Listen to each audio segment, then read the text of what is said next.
always bring a notebook, have a notebook for the project, and bring a pen. And I was remiss for not telling you to do that.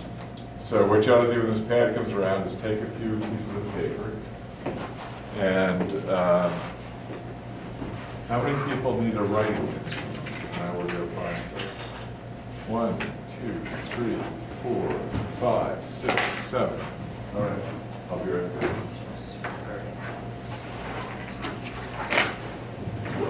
Nice.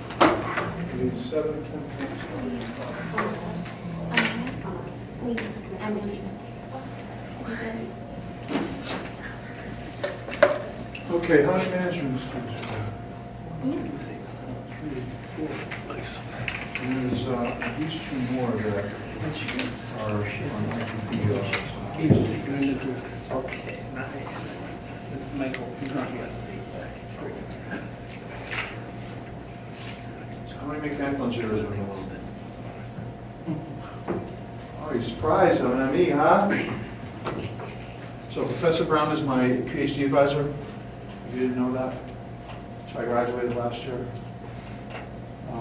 I have 4 degrees from here. And 1 from that. So most of my classes are in the school business, but when the corporate ed division of WPI needs someone to teach the manufacturing courses in the field, and they send me. So I teach now an electric boat and Pratt & Whitney. So I used to own a factory in Massachusetts a long time ago. So I can weld. If we need to weld anything, I can weld. You know, who can weld? Not just me. Okay, 1 more. All right, good. All right. So this was Professor Brown's brainstorm. Can we sell or make available bamboo bikes next year, like March? And hence the reason for the meeting today is that we need prototypes and we need management, we need design, and we need drawings. It's a pretty ambitious goal. And so I will turn that back over to Professor Brown. What they missed. Anyway, so this isn't just for bamboo bikes. It'll be beneficial to everybody.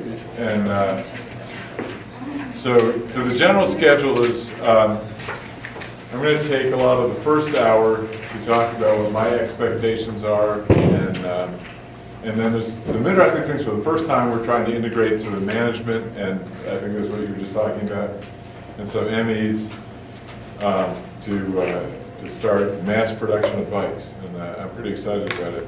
We'll see how it works out, but I think we'll all learn something, and that's what I'm most excited about, and that's what's important. And I think there's a good chance we will be making a bunch of bikes, but there's a lot to do, including making sure they're safe.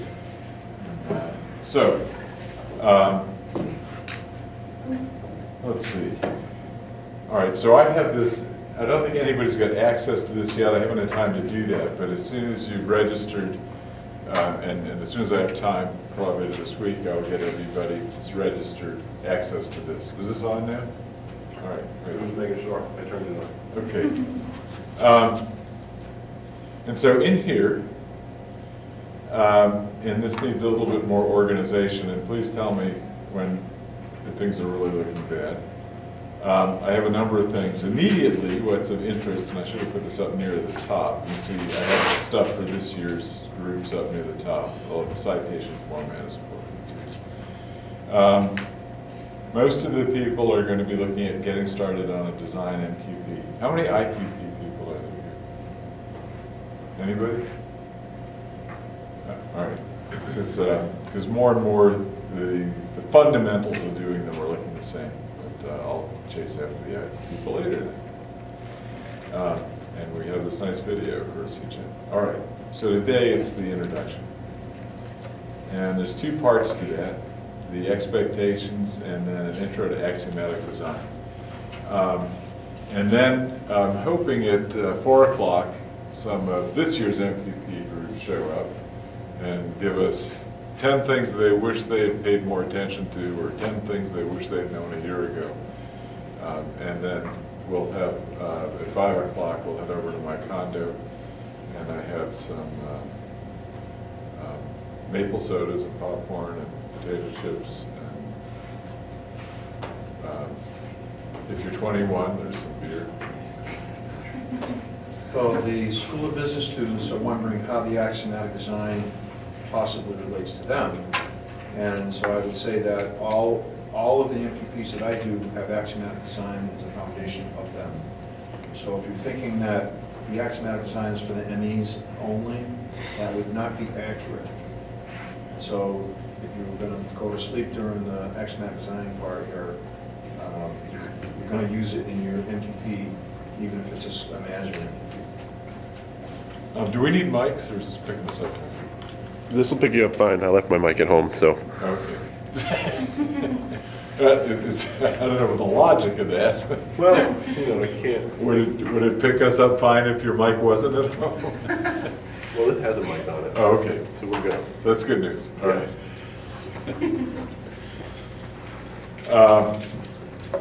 Yeah, I would go a little further than Professor Towner. I think that any problem can be stated as an engineering design problem.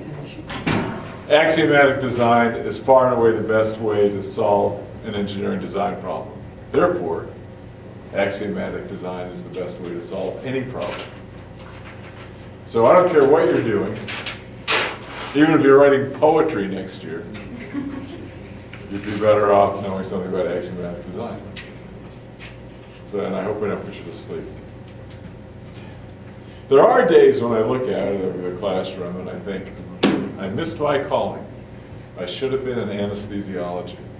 Look at this. I went to Professor Brown's class and I woke up without my appendix.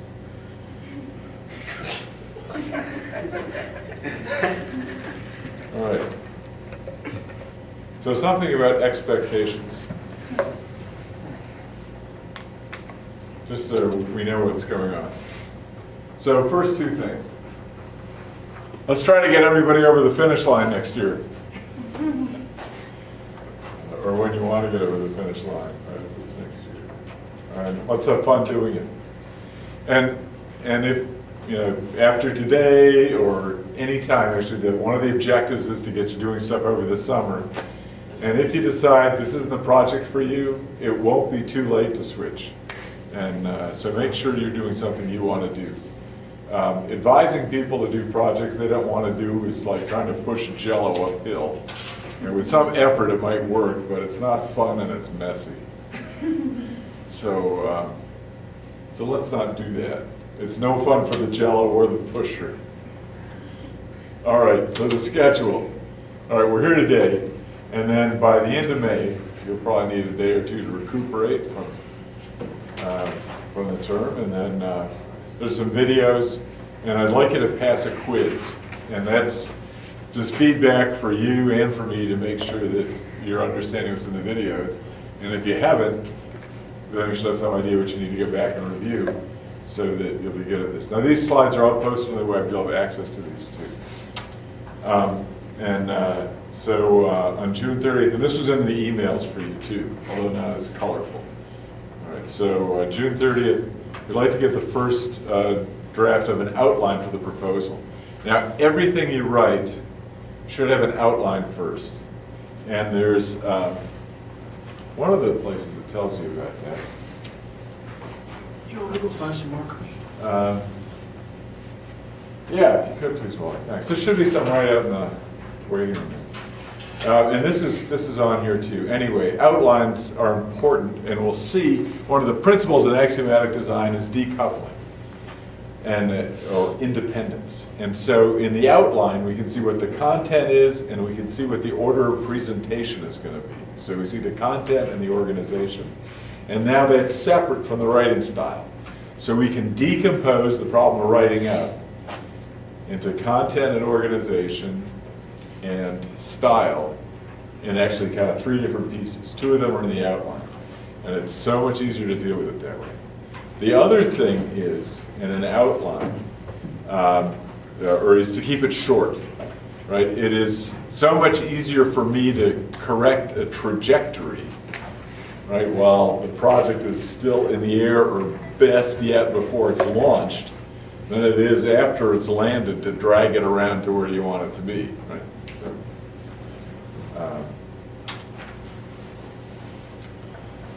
So July 14, second draft of the proposal outline. So as in the email too, hey, Wally, thanks a lot. So in the email, look at all the color. In the email, I suggested that you should be spending at least 3 hours a week on this over the summer, which should not be overly burdensome. And as we'll talk about in a moment, this is time you spend thinking, and like I said, it should be fun. And the idea is to get you hooked in doing this so that it's not a chore. It is, oh boy, I have some time to work on this. And I don't know if I've got this someplace else, but I know I have it in several places. Let me repeat it here. Strunk and White. Elements of style.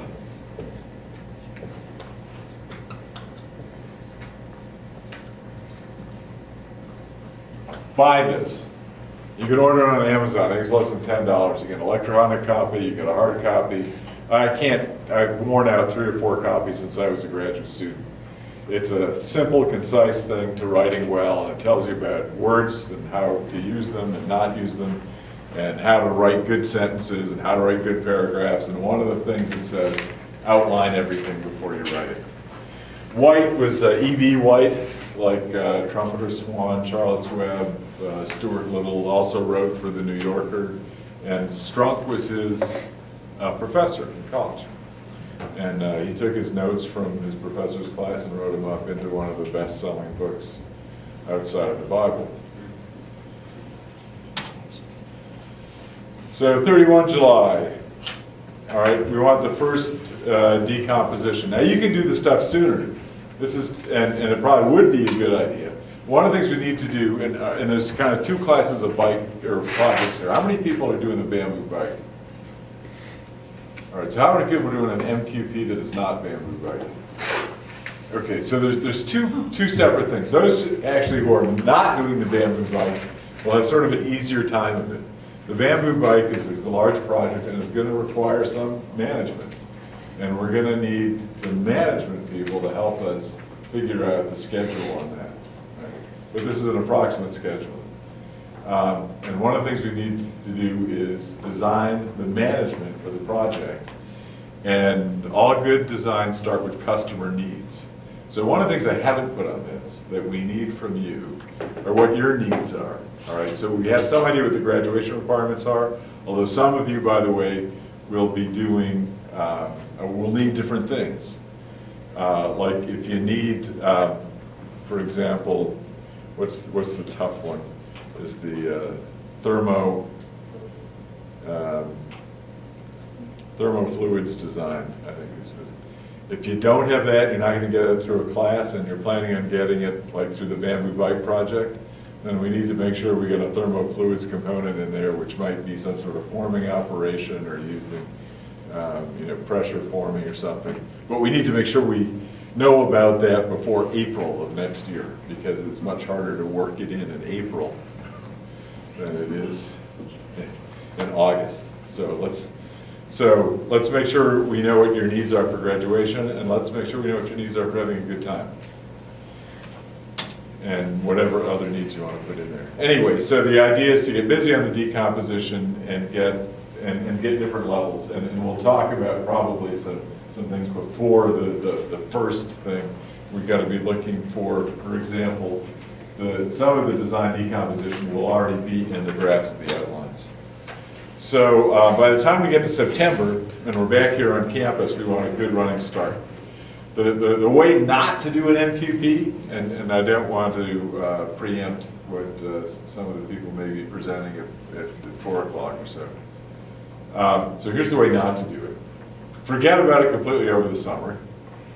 Show up in August, renew all your social contacts, and make sure you're having a good time for a week or two. Then wonder, I wonder why I haven't had a meeting on my MQP yet. Let me see, who was my advisor?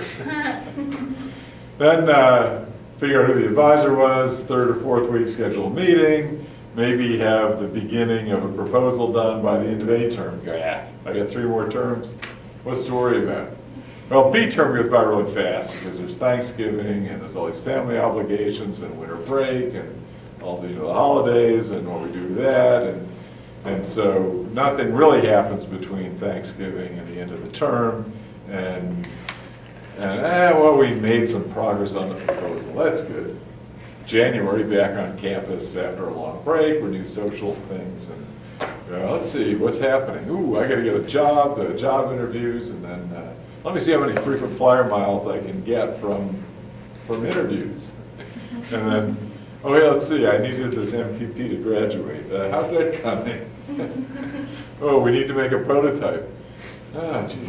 Well, it's the end of C term, so I guess I'll have to sign up for another third. Oh, and I need a poster, and how come the shop's so busy? How am I gonna make a prototype when everybody else is using the machine tools and I haven't started yet? That's how not to do an MQP. All right.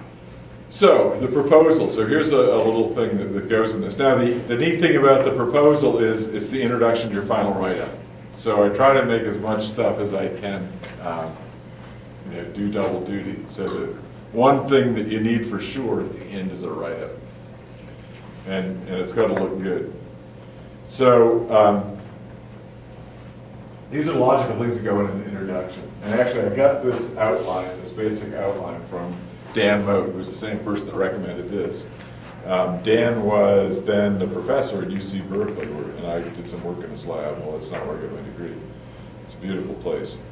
And Dan went on to be department head and then sort of provost there, vice provost, and then president of the University of Maryland, and he's now president of the American Academy of Engineers. Welcome. So where did the attendance list go? If we can circulate that back up. Great. So state of the art, what have others done? One of the things to think, all right, so you have objective, what you're going to do, and stick to the objective. Lots of times people start wandering all over the landscape. Nothing has to be very long. If it starts off with one sentence, that's super. If you can write down what you're trying to do in one sentence, that's the best. Sometimes you need to put some scope and stuff in there. And we'll have some graphs of this. Why is it important? Sort of technically, socially, commercially, and then with some citations. And then state of the art, what have others done? And you can think of the work that you're doing as kind of in a multi-dimensional space. And there's, if you're working on the bamboo bike, what other things have been constructed with bamboo? What other kinds of materials have been used for bikes? How do we test the bikes? How do we manufacture stuff? How do we make joints with bamboo? So there's lots of different directions you can go. And you want to look and see what's the closest thing to what I'm trying to do in all these different directions in a multi-dimensional sort of knowledge space about what you're doing. So the approach. Now this is just the approach. Methods come later. So this is how you're approaching the problem, how you're walking up to it, right? So make sure you're not walking all over it in the approach section. You're just walking up to it. Which direction am I approaching this from? So compare and contrast what you're doing relative to what you found in the state of the art. Methods is where you start walking all over it and how you're going to do this. And then keep your bibliography or your reference section up. So we'll use the APA citation style.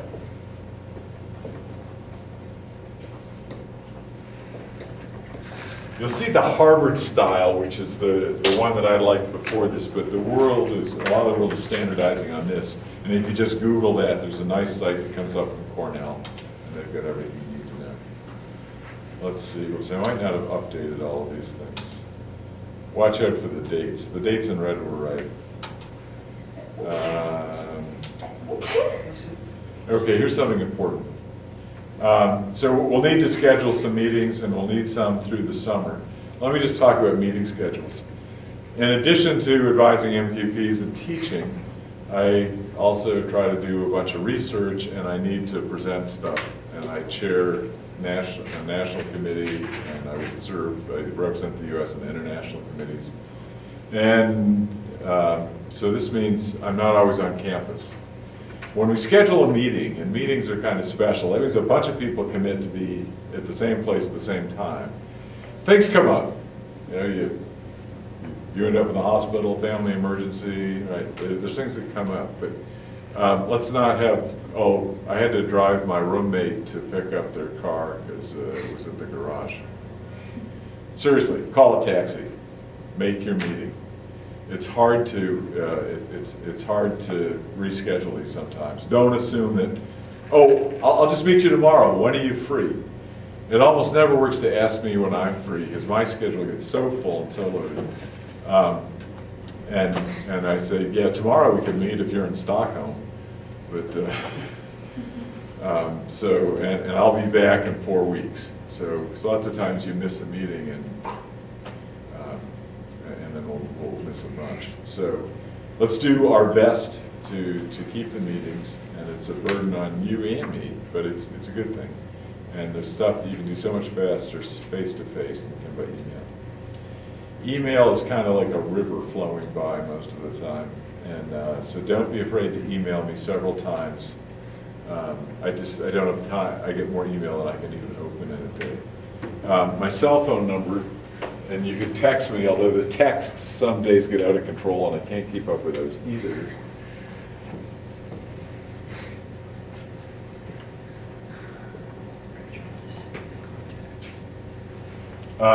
So if you, I mean, the text is a good thing. I can look at it when I'm in a meeting. I pay extra so this stuff works when I'm in Europe. So, and it's also, a text is a little bit nicer than getting a phone call because I might not be in the same time zone as you. And you might think, you know, that it's fine to call me at 9 o'clock at night, which usually should be fine. But if I'm in Norway, it'll be 3 in the morning and I might not be up yet. So it's always nice to maybe text. And let's see, for the meetings, what I would like you to do is reserve a meeting room and make up an agenda for the meeting. It's your meeting. It's your time to get access to me. The agenda makes sure that we get covered what we need covered, what you need covered. The first item on the agenda is review the agenda. So that way we all buy in and make sure everybody's got on there what they want. And the last item on the agenda is schedule the next meeting. Always come with a notebook and be ready to write, or paper. Did you guys get paper? No, but I've taken notes on my phone. All right. There's a pad going around. Grab some paper off the pad if you need some more paper. So one of the things, actually, let me just go off on a little tangent on that. One of the things we're trying to do, and one of the things that the MQP was meant to do from the very beginning of WPI, was to prepare you to work as an engineer. When your boss calls you in for a meeting, which might be like about a year from now, you better have a notebook and a pen there and be ready to write. And so I want you doing the same thing here. I don't really feel like people are taking me seriously if they're not taking notes. I feel like I'm wasting my breath. Even if you're not taking notes, probably you shouldn't like seriously working on your shopping list, but take a few notes anyway, just in case the boss happens to glance at the thing. He doesn't want to see like celery and cucumbers or something. But you should be earnestly writing stuff down that seems important. Yeah. All right. So schedule meetings, take notes, agenda. So there's a bunch of stuff I should have put on there that I didn't get on. And we'll have time to go over this. That's one of the nice things about taking as much time as we have. The people who set up the MQP realize that it's good to have enough time to repeat things and keep trying it out. All right, before I get into the axiomatic design, any questions on expectations? And we'll have some time to develop these. So each group is going to have its own decomposition, obviously, including the school business. And there might be one master decomp about how the whole thing is organized that everybody is aware of. That's what we're counting on you for. So, yeah, this is going to be a little different. And I'm thinking that initially we need some kind of assignment for the groups. And I'm not sure exactly the best way to do that. So we'll need him. So one of the things I'm thinking that management should be thinking about, and we might want to meet on this and brainstorm on this a little bit as soon as we can, but how do we make up the groups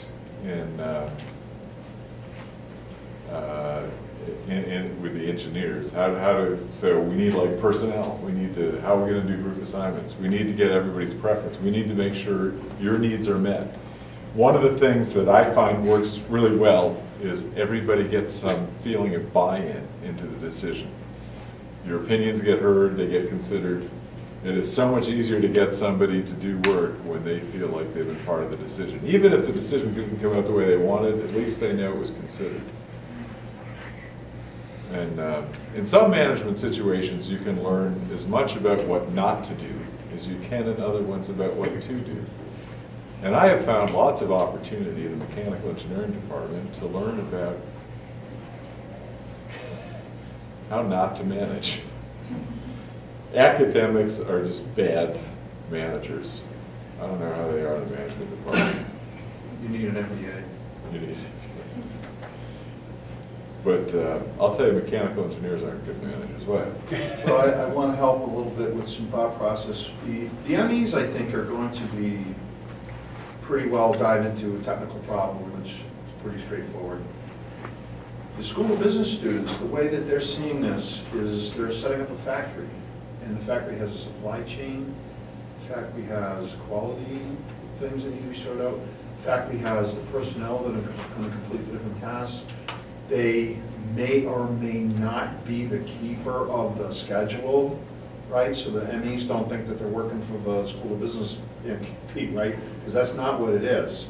Is in order for us to have an actual real bike that we can ride around the campus, there needs to be the collaboration on how you get from the customer needs of the design, prove out the thing's gonna work, get the thing actually constructed, and manage that whole thing. And so there'll be one or two, I think two, School of Business MQP groups.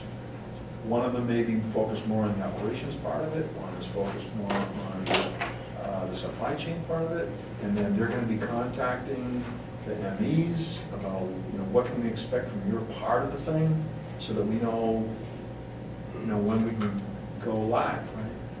So I just want everybody to understand what the role of the School of Business MQPs are related to the whole thing, if you didn't already know that. Good. Yeah. So we need management to get out in front. And so I'm looking forward to working with you guys. But we need input from the MEs on this. All right, axiomatic design. And I'll explain this thing about a scientific discipline. First, engineering design. So what's the difference between engineering and science? Scientists look at things as they are and ask why. So engineers get to dream of things that never were and ask, why not? So that's what engineers do that sets us apart from everybody else. Yeah, I don't know who took this picture.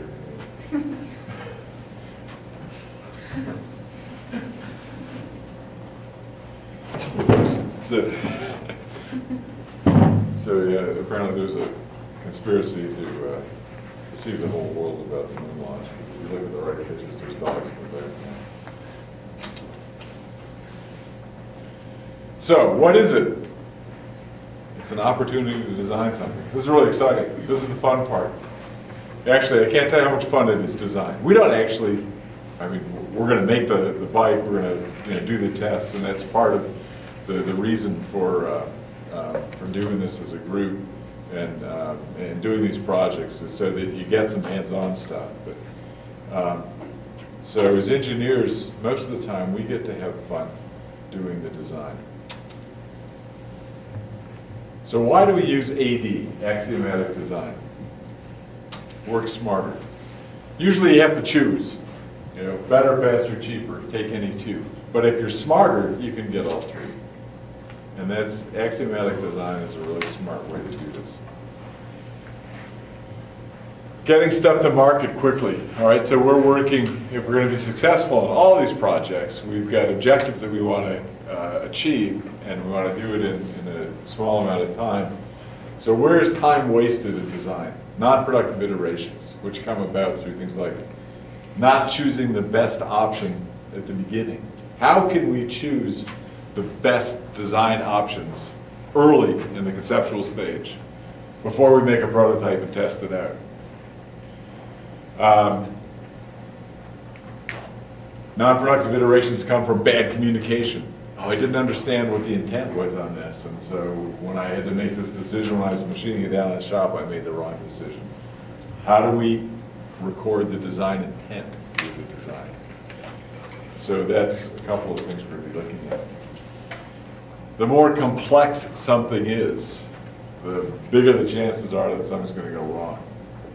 So we don't want to design with any more complexity than we need to. How do we make sure we do that? How can we tell how we're doing early on? What metrics do we use? When I talk to our graduates about what is it like doing design at your company, how do they judge you? What are they using as metrics to see how you're doing and how your design is going? Unfortunately, the state of the art in industry is, did you hand it in on time? That is the prevalent thing. And so I go out and teach in industry, and Wally does too, and we teach, no, there's better metrics than just how quickly did you get your CAD drawing in. So how can we tell how we're doing before we get there? How do we communicate the design intent? How do we know we selected the best options? How do we control the costs and avoid unintended consequences? The poor Boeing 787, a great aircraft, pioneering aircraft in so many ways, but a lot of problems that could have been solved without them coming up and being in international news if they had designed it better, and they should have used Axiomatic Design.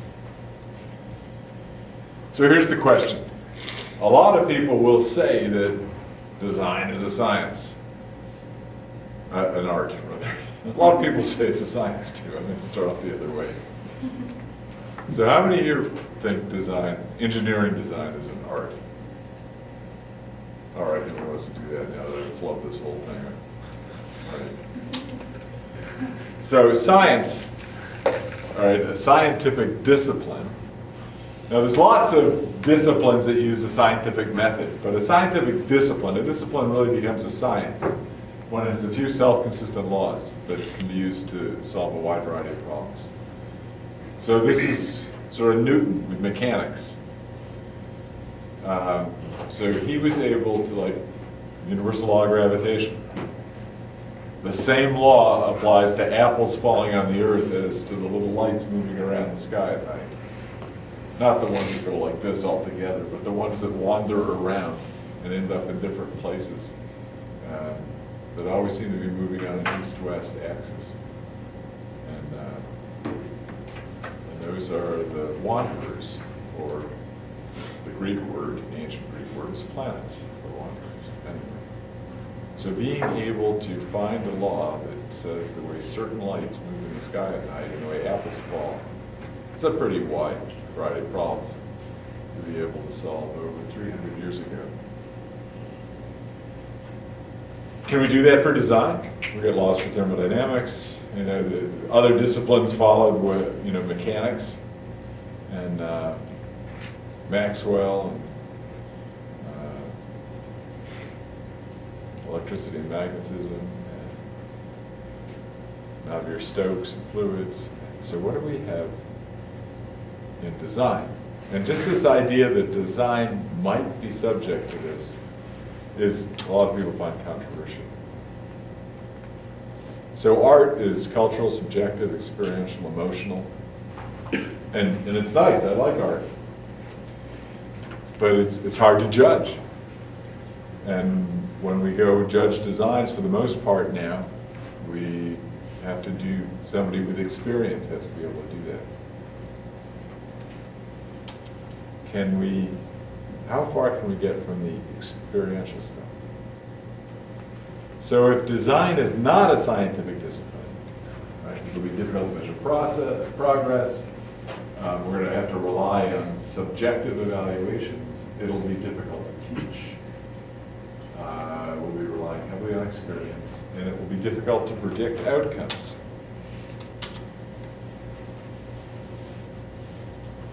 So change. Change is fundamental in engineering design. Usually we're designing something because we need to change it. Why do we design a car?